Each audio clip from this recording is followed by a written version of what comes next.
Fishan bug garage le tashman Steve and dói le teacht asana Snas agus Blas.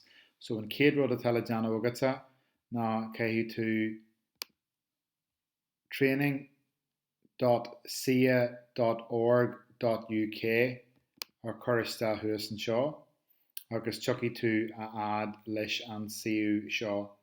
Now tá sé aonanta táhachtach gur mrúann tú an seo ar C2K account login.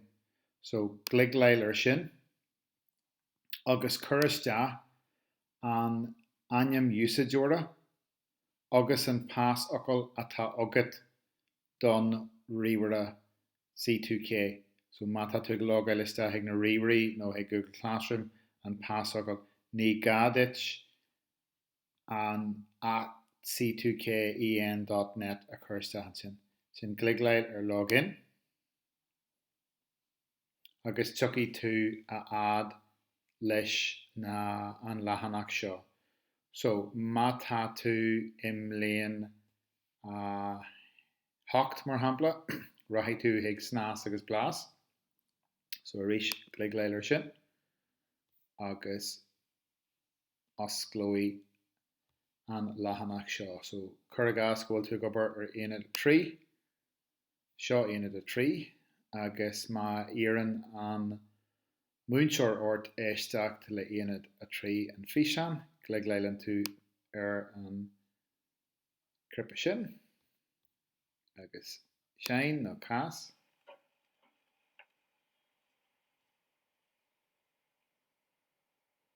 Hi, I'm Tessa Louise. It's me.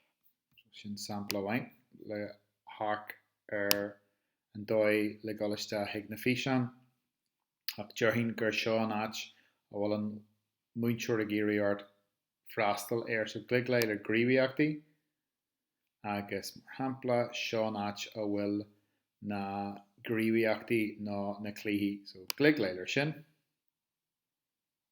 agus be cluiche a lódáil go lua.